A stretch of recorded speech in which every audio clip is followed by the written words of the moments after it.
Hello friends, this is Ravi Parmar और आप देख रहे हो एमआर हेल्प एजुकेशन सपोर्ट। दोस्तों, आज की वीडियो में हम बात करने वाले हैं एक प्रो टिप्स के बारे में जिसे यूज़ करके आप अपनी पूरी ट्रेडिंग स्टाइल बदल सकते हो। यहाँ पे मैं आपको बताने वाला हूँ एमएसीडी इंडिकेटर के बारे में। तो जैसे कि आप देख रहे हो चार्ट में मैंने ऑलरेडी एमएसीडी का जो इंडिकेटर है वो प्लॉट करके रखा हुआ है। वैसे ये छोटा यहाँ पे ये आप लगा सकते हो, लेकिन उसको थोड़ा सा बड़ा करना पड़ेगा क्योंकि मैं इसे आपको एक्सप्लेन करना चाहता हूँ। तो एमएसीडी लाइन जो होती है इसमें तीन कंपोनेंट होते हैं। एक होता है एमएसीडी लाइन जो यहाँ पे आप ब्लू कलर में देख सकते हो। दूसरा होता है सिग्नल लाइन जो होता है रेड कलर में आप देख सकते हो। और ये जो बार देख रहे हो आप ग्रीन और रेड में, उसे बोलते हैं हिस्टोग्राम। अब इसका जो फंडा है उसके हिसाब से ये जो ब्लू लाइन है जिसे एमएसीडी की लाइन बोलते हैं वो एक एक्सपोनेंशियल मूविंग एवरेज से बनती है। कैसे? अगर आप 12 दिन की एक्सपोनेंशियल मूविंग एवरेज ले ले और उसमें से 26 दिन की एक्सपोनेंशियल मूविंग एवरेज को घटाओगे तो वो दोनों में से जो मीन सब्सट्रैक्शन होगा उससे जो वैल्यू मिलेगी उसके हिसाब से ये एमएसीडी लाइन बनती है। और ये जो एमएसीडी लाइन होती है उसकी 9 दिन की एक्सपोनेंशियल मूविंग एवरेज आप ढूंढोगे तो वो होगी आपकी सिग्नल लाइन। ओके, तो इस हिसाब से ये कैलकुलेशन होता है। और ये जो हिस्टोग्राम होता है वो हिस्टोग्राम एमएसीडी लाइन में से आप सिग्नल लाइन की वैल्यू निकाल दोगे तो वो होता है हिस्टोग्राम। तो ये है एक मैथमेटिकल, उसका जो कैलकुलेशन है वो इस हिसाब से होता है। लेकिन अगर आप इतने मैथमेटिक्स में जाना नहीं चाहते हो तो कोई ज़रूरी नहीं है। हम जो समझाने वाले हैं उसमें आपको कोई मैथ्स का यूज़ नहीं करना है। तो सिंपल सी लैंग्वेज में हम आपको एक्सप्लेन करेंगे। ये तो चीज़ ये थी कि थोड़ी थियरी मुझे आपको बतानी पड़ती है, तो वो मैंने आपको एक्सप्लेन किया कि एमएसीडी का जो इंडिकेटर होता है उसमें ये जो कंपोनेंट होते हैं वो क्या होते हैं। चलिए अब सीधे ही इम्पोर्टेंट पॉइंट पे बात करेंगे। तो कई बार क्या होता है कि हम ट्रेड करते हैं तो सपोर्ट पे या फिर रेजिस्टेंस पे, अगर रेजिस्टेंस होगा तो हमें ये लगता है क्या यहाँ पे ब्रेकआउट होगा, या फिर सपोर्ट होता है तो हमें लगता है क्या यहाँ से ब्रेक डाउन होगा। तो कंफर्म ब्रेकडाउन या फिर कंफर्म ब्रेकआउट के लिए आपको सोचना है तो उसके पहले क्या ऐसा कोई इंडिकेशन मिलेगा जो हमें हेल्प कर सकता है, तो उसी के बारे में हम बात करने वाले हैं। जैसे यहाँ पे देख लीजिए मैंने ऑलरेडी कई सारे सपोर्ट और रेजिस्टेंस यहाँ पे मैंने ड्रॉ करके रखे हुए हैं।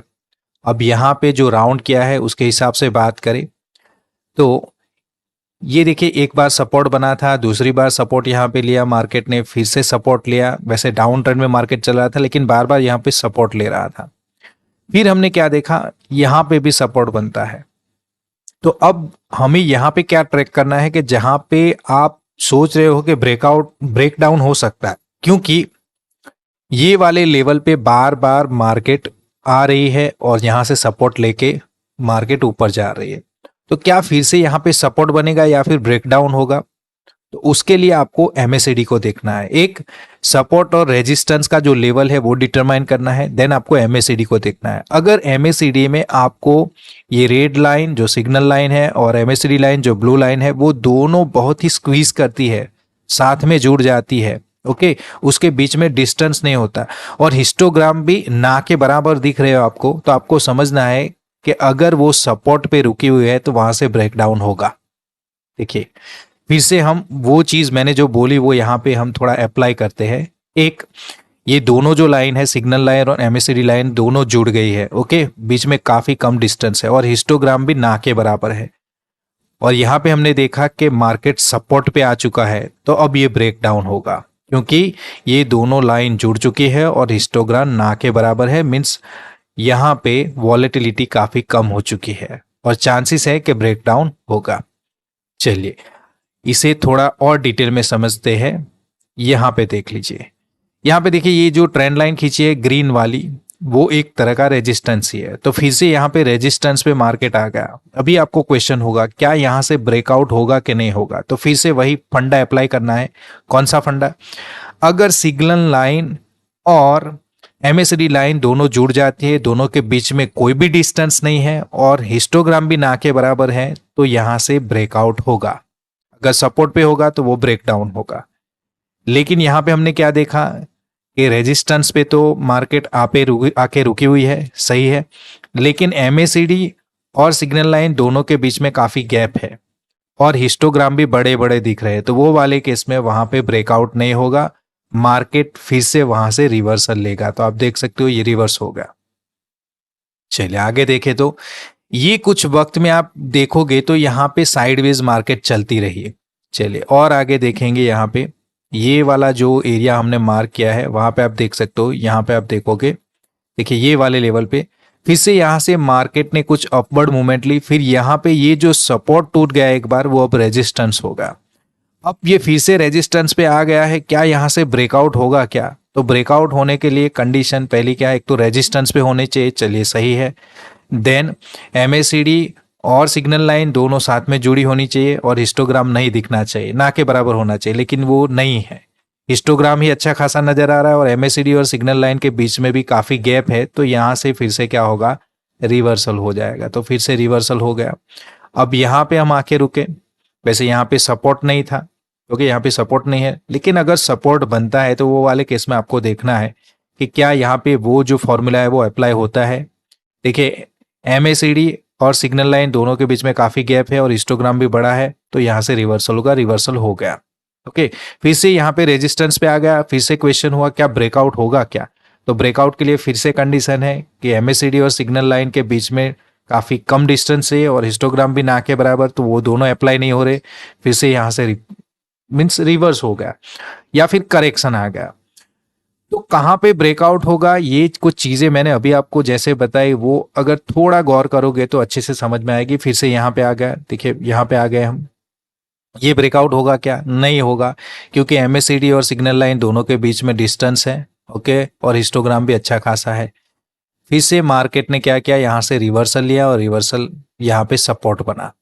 अब यहाँ पे सपोर्ट बना तो आपको लगता है कि यहाँ से क्या ब्रेकडाउन होगा क्या, या फिर से रिवर्सल होगा? तो हमने यहाँ पे देखना है, ये दोनों के बीच में डिस्टेंस ज्यादा है, हिस्टोग्राम भी बड़ा है, तो वो वाले केस में क्या होगा, रिवर्सल, छोटा सा ही सही लेकिन रिवर्सल, तुरंत ब्रेकआउट नहीं होगा मीन्स, ओके, या फिर यहाँ पे साइडवेज मार्केट बनेगा। फिर से हमने देखा और हम कहाँ पे आ गए, चलिए यहाँ पे आ गए। चलिए यहाँ पे भले ही हमने इंडिकेट नहीं किया लेकिन यहाँ पे आ गए। अब यहाँ पे हम सोच रहे हैं कि क्या यहाँ से फिर से मार्केट नीचे ब्रेकडाउन हो सकती है क्या? तो वो भी कंडीशन अप्लाई नहीं होगी, क्योंकि यहाँ एमएसीडी और सिग्नल लाइन के बीच में डिस्टेंस ज्यादा है और हिस्टोग्राम की तो बात ही ना कीजिए, बड़े बड़े नजर आ रहे हैं, तो मीन्स ब्रेकडाउन तो नहीं होगा। फिर से यहाँ पे हम आ गए, फिर से एक बार यहाँ पे सपोर्ट बना है, क्या ब्रेकडाउन होगा क्या? फिर से देखा तो नहीं, हिस्टोग्राम भी बड़ा है और एमएसीडी और सिग्नल लाइन के बीच में भी डिस्टेंस है, तो यहाँ से भी ब्रेकडाउन नहीं होगा। तो बार बार ये चीजें, एक ही चीजें रिपीट की जा रही है, ओके।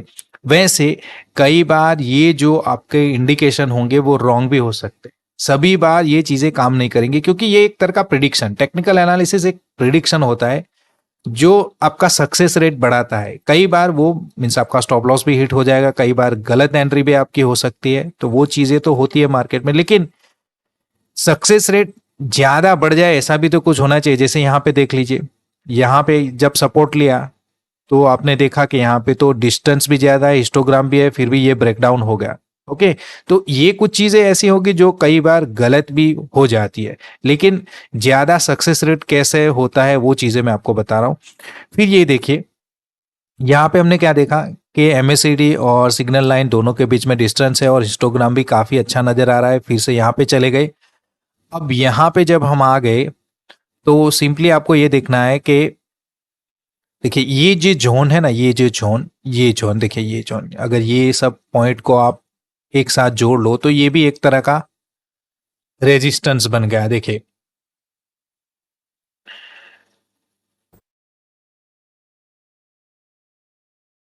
ये लाइन को जोड़ दो ना, तो ये छोटा सा रेजिस्टेंस, अब ये रेजिस्टेंस पे आके खड़ा हो गया, क्या यहाँ से ब्रेकआउट होगा? तो ब्रेकआउट के लिए तो ये दोनों के बीच में डिस्टेंस कम चाहिए और हिस्टोग्राम भी नहीं चाहिए, लेकिन वो दोनों है, तो फिर से यहाँ से रिवर्स होगा।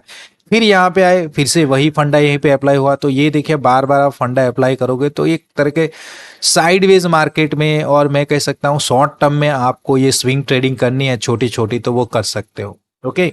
जो स्काल्पर्स होते हैं वो ज्यादातर ऐसे मूवमेंट को ढूंढते रहते हैं। फिर यहाँ पे एक सपोर्ट बना और सपोर्ट पे हमने सोचा क्या यहाँ से मार्केट ब्रेकडाउन होगा? नहीं, ब्रेकडाउन नहीं होगा, क्योंकि यहाँ पे हिस्टोग्राम ही देख लीजिए आप, बहुत बड़े और डिस्टेंस दोनों लाइन के बीच में ज़्यादा है। चलिए यहाँ पे बात करें तो यहाँ पे रेजिस्टेंस पे आके खड़ा हो गया मार्केट, एक बड़ी सी आपको ग्रीन कैंडल नज़र आनी चाहिए। फिर यहाँ पे आप सोचोगे क्या ब्रेकआउट होगा आप, तो उसके लिए फिर से देखोगे, देखिए हिस्टोग्राम भी बड़ा है और दोनों के बीच में डिस्टेंस भी ज़्यादा है, दो लाइन के बीच में नहीं, तो यहाँ पे साइडवेज मार्केट रहेगी, यहीं ब्रेकआउट नहीं होगा, फिर से यहीं पे मार्केट रही, ये साइडवे हो जाती है, अदरवाइज ये रिवर्सल ट्रेंड होता है, दोनों पॉसिबल है। ओके, चलिए, मीन्स ब्रेकआउट ट्रेडिंग होगी या नहीं होगी वो आपको ये डिसाइड करने में हेल्प करता है, वैसे ही ब्रेकडाउन ट्रेडिंग करनी है नहीं करनी उसमें हेल्प करेगा। फिर से यहाँ पे कहीं पे सपोर्ट बना, क्योंकि ये जो रेजिस्टेंस था छोटा सा वो अभी सपोर्ट बन रहा है, तो ये सपोर्ट होगा। अब ये सपोर्ट पे क्या नीचे ब्रेकडाउन होगा? नहीं होगा, क्योंकि दोनों लाइन के बीच में डिस्टेंस ज्यादा है और हिस्टोग्राम भी बड़ा है, तो फिर से रिवर्स, छोटा सा ही सही लेकिन रिवर्सल होगा। अभी यहाँ पे मार्केट चल रहा है, अभी क्या होगा, देखिए सपोर्ट ले चुका है, अभी ये सपोर्ट भी मीन्स ये कंफर्म सपोर्ट नहीं है, ये ब्रेकडाउन भी हो सकता है और फिर से यहाँ से रिवर्सल भी आ सकता है। तो इसके लिए हम क्या करेंगे, देखिए ये लाइव मार्केट में मैं बता रहा हूँ, पहला जो भी था वो हिस्टोरिकल डेटा था। अब यहाँ पे क्या कर सकते हैं आप, अगर यहाँ पे सपोर्ट बना है कि नहीं बना है वो देखना है, तो आपको यहाँ पे देखना है, देखिए हिस्टोग्राम तो बड़ा है और सिग्नल लाइन और एमएसडी लाइन के बीच में भी डिस्टेंस है, तो वो वाले केस में यहाँ से रिवर्सल होगा, यहाँ से कुछ पॉइंट यहाँ तक, अगला जो भी हाई है, अगला कुछ भी मीन्स थोड़ी बहुत जो कैंडलस्टिक पैटर्न होगी उसका पिछला जो हाई है वहां तक आप टारगेट बना सकते हो और वहां तक ये बाइंग कर सकते हो आप। अब यहाँ पे आपको ये भी देख लेना है कि जैसे यहाँ पे आप ये देखोगे तो ये बुलिश एंगल्फिंग कैंडल भी बनी है, तो ये कंफर्मेशन मिला के सपोर्ट पे बुलिश एंगल्फिंग कैंडल बनी है। देखिए ये छोटा सा डिस्टेंस है लेकिन ट्रेड तो कर सकते हो ना आप, थोड़े बहुत ही पिप्स मिल जाएंगे लेकिन मिलेंगे। तो ये इसने इंडिकेशन दिया है, यहाँ पे ये वाली कैंडल भी जो रेड बनी है उसके ओपनिंग पे ही आपको ट्रेड लगाना था और ये रहेगा आपका टारगेट 1.2292 आपका टारगेट है और 17, देखिए डिस्टेंस तो काफी ज्यादा है, 1792 70 पिप्स की मूवमेंट हो जाती है। ओके, तो 70 पिप्स की मूवमेंट जितना यहाँ पे आपको प्रॉफिट मिल सकता है, तो ये आपका टारगेट हो सकता है। और यहाँ पे एमएसीडी भी वही इंडिकेट कर रही है कि यहाँ तक तो जाएगा मार्केट। चलिए हम यहाँ पे मार्क कर लेते हैं, आपको देखना है बाद में ये होता है कि नहीं होता है। ओके, तो ये लाइव मार्केट में चल रहा है। ओके, तो ये कुछ चीज़ें थी जो आपको मीन्स ब्रेकआउट लेवल पे या फिर ब्रेकडाउन लेवल पे आपको ट्रेड करनी है, तो अच्छे से जज करने में आपको हेल्पफुल रहेगा और आपका ज़्यादातर केसेस में सक्सेस रेट ज़्यादा रहता है। मीन्स आपका अगर स्टॉप लॉस हिट होगा तो भी कई कम बार होगा, 10 में से 3 बार स्टॉप लॉस हिट होगा, लेकिन 7 बार तो आपको अच्छा खासा मीन्स आप जज कर पाओगे सही में कि ब्रेकआउट है या ब्रेकआउट नहीं है। तो ये कुछ चीज़ें थी जो हमने एमएसीडी का इंडिकेटर यूज करके आपको ये कुछ ट्रिक्स नई जो आपको बताई है। अगर आपको ये यूजफुल लगती है, आपको लगता है कि आपके ट्रेडिंग स्टाइल को ये चेंज कर सकता है, तो जरूर से ये वीडियो को लाइक करें, दोस्तों के साथ शेयर करें और चैनल को सब्सक्राइब करना बिल्कुल ना भूलें, क्योंकि ऐसी ही बेहतरीन वीडियो हम हमेशा आपके लिए लाते रहते हैं। मैं हूँ Ravi Parmar, signing off. Thank you so much.